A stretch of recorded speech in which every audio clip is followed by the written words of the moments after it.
Hello everyone, I'm Dr. Damandeep Kaur, Assistant Professor from Department of Education at the BHOPAL School of Social Sciences. In today's module, I'll be discussing about Hilda Taba model of curriculum development. So, what is curriculum development? It is a process of planning, implementing and evaluating the curriculum. So, let's know about the term model. What we really mean by the term model. So, model means it is an essential pattern that serves as a guideline to action. Okay, so before knowing about Hilda Taba model, I would like to tell you the various models of curriculum development. So, we have scientific technical models as well as we have non-technical humanistic models. Tyler model and Hilda Taba model falls under the technical or scientific models, and Weinstein and Fantini model and Glathorn naturalistic model falls under the humanistic non-technical model of curriculum development. Okay, so Hilda Taba was born on December 7, 1902 in a small village in Estonia. And then later on she completed her Masters in Arts from the Bryn Mawr College for Women, United States, and she was a student of John Dewey at that time. And moving on, in the year 1932, she received her doctoral degree. The title was A Dynamics of Education, a Methodology of Progressive Educational Thought at the Teachers College, Columbia University, and there William H. Kilpatrick oversaw her work. She also got a chance in the year 1939, to coordinate with Ralph Tyler, and she helped in the creation of social studies curriculum. So, we can say that Hilda Taba was an Estonian-born American educator and a curriculum reformer.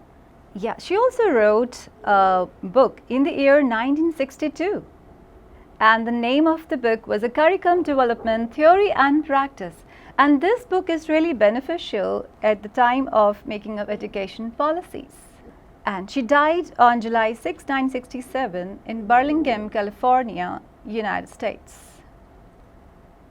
So, let's know about the model she developed. So, the important elements of this model are, it started with a diagnosis of needs, then we will be discussing about formulation of objectives, creation of content, selection and organization of content, and then comes learning experiences, selection, organization, and finally the evaluation of the curriculum. So, let's move on and know more about it. Diagnosis of need.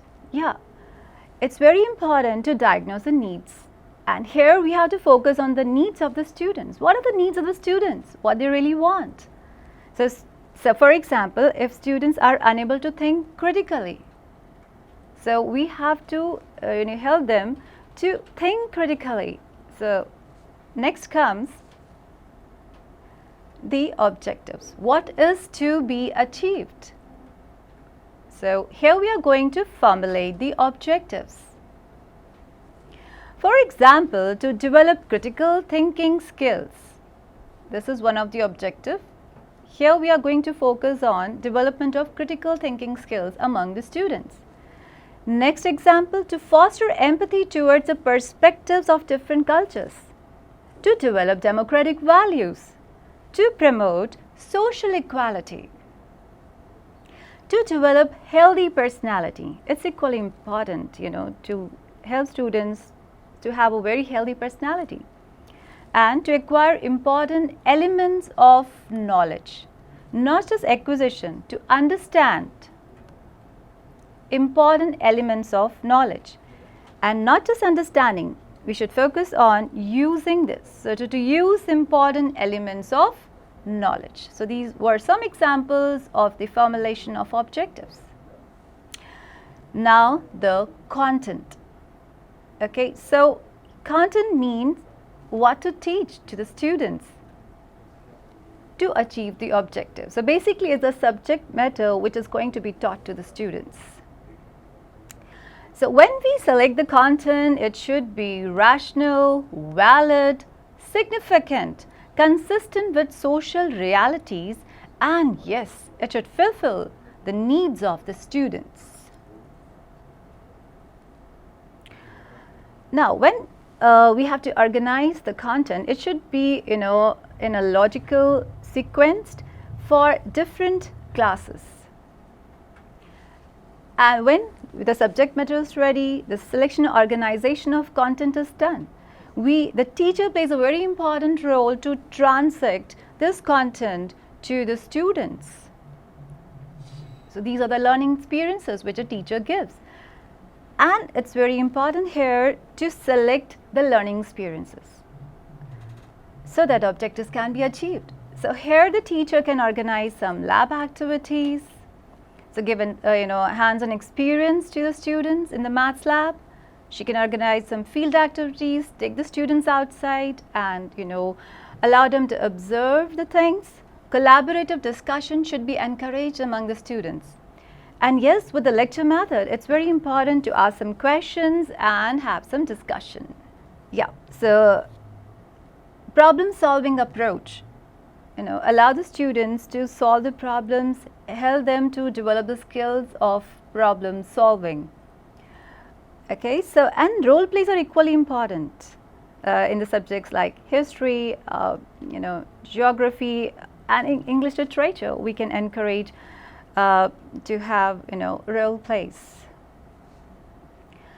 We can organize these learning experiences on the basis of the needs of the students and individual needs. You have various different students in your class and teachers should focus on the individual needs of the students. Now towards the end, evaluation is a very important element. So how we are going to evaluate the whole process? So a teacher can use open-ended questions to assess the students' achievements, so how much they have achieved, how much they have learned. Community projects can also be organized to see the application of the learned language. Okay, so students can be allowed to take up these community projects.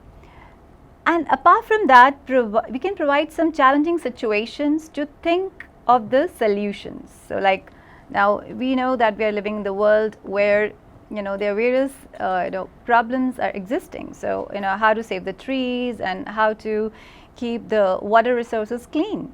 So these can be some challenging situations which we can pose to the students.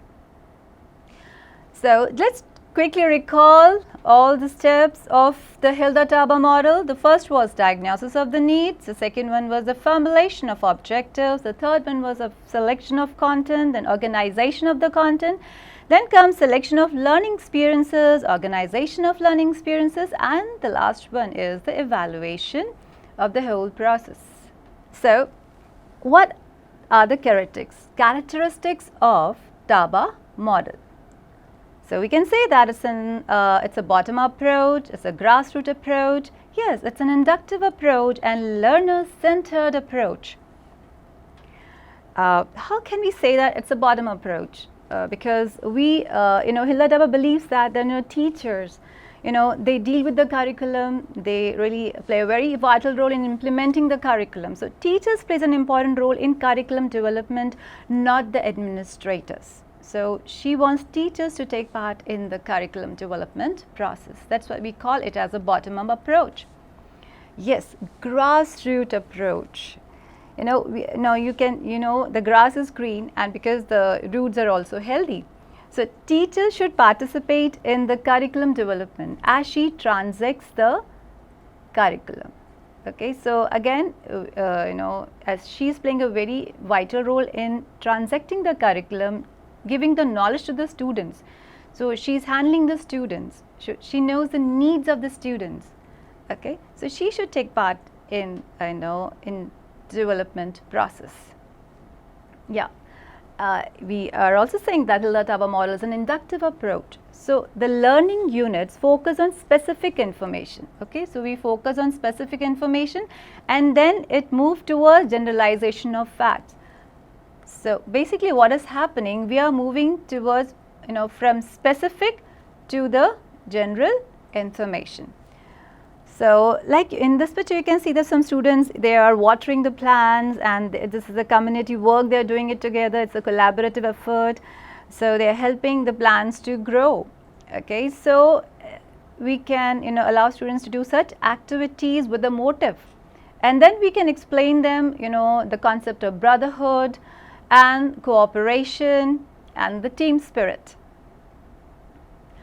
Yes, it is a learner-centered approach where the focus is on learners. Learners' needs are identified and objectives are framed to meet the needs of the learners. So, it is very important to focus on the needs of the learners, and the curriculum should be framed for the learners. So, thank you my dear students for listening me patiently. Stay tuned and happy.